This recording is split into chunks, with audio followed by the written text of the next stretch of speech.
Welcome to Absolute Trust Talk with your host, Kirsten Howe. Absolute Trust Talk brings you tips, tools, advice, and interviews to help you build a reliable knowledge base on estate planning, business, and finance to start preparing for your future today. Hello, and welcome to Absolute Trust Talk. This is our video podcast here at Absolute Trust Council. I'm Kirsten Howe, and Jessica Colbert is with me here today. We are going to be talking about choosing a successor trustee. Who should be the successor trustee of your trust? This is a question that we get quite often from our clients when we're helping them to do estate planning. And it's a very important question. Getting it right can have a big impact on the family and especially future family relationships. And we'll talk about that in a bit. Today, we're going to talk about the qualities that you should be thinking about and looking for when you are selecting a successor trustee. So just to make sure everybody understands what we're talking about. Jessica, what do we mean when we use that phrase successor trustee? So we're talking about a regular revocable living trust. And this is the most common type of trust. If you've done estate planning in California, this is most likely the type of trust that you have. You set it up and you are the trustee. You handle your assets. You decide what's done with them, how to invest. But if something happens to you, then someone needs to step in and follow your instructions and handle your assets. And that is the successor trustee. Okay, great. And this could happen that someone has to step in two situations. You could die or you could become incapacitated. So that's when we need a successor trustee. Now, let's talk about some of the qualities or factors that we want to keep in mind when we're trying to decide who to name as our successor trustee. Jessica, I'll let you start. An obvious one is trustworthiness. This is someone that you are trusting to follow your instructions and handle your assets for you. Right. That's why we call them a trustee. It's right there in the name. I would say maybe one of the more important ones after that is reliability. And by that, I'm sort of focusing on you're looking for someone who follows through, who actually does what they are committed to doing. They're not going to procrastinate. They're not going to do a sloppy job. They're going to actually do what they committed to doing. Another one is the availability and the bandwidth to take on this job.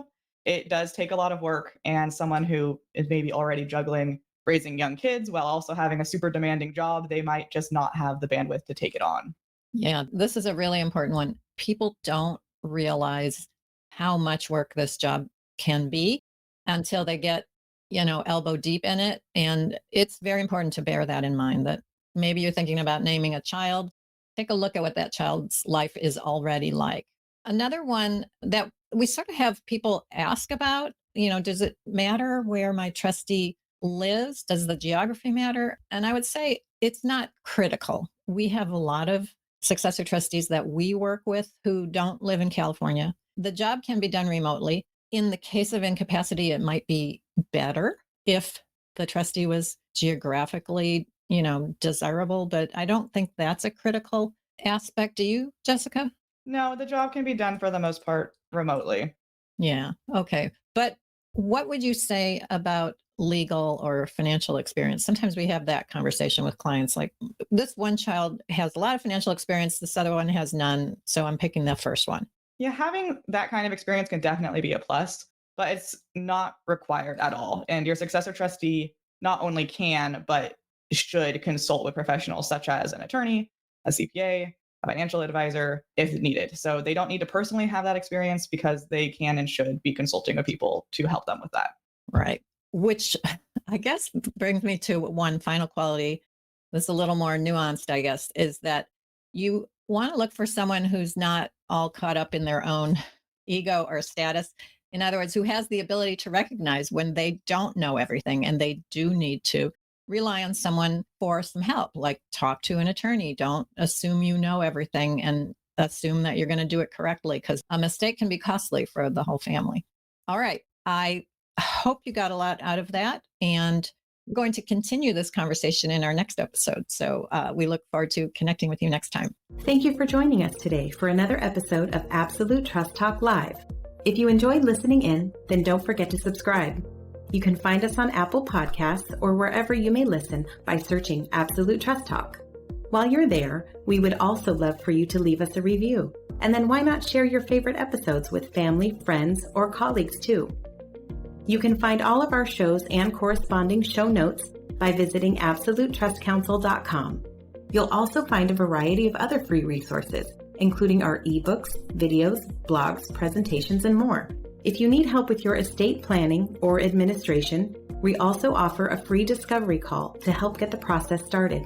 You can find more information on booking your session by visiting absolutetrustcouncil.com/scheduling. If you join us for the broadcast, you can submit questions during the show. But if not, don't worry. You can always get in touch with us by sending a quick message to info@absolutetrustcouncil.com. Thanks again for listening. We'll see you soon. This podcast is not meant to take the place of legal advice from an attorney and does not create an attorney-client relationship. If you do have a legal question or issue, please consult with an attorney.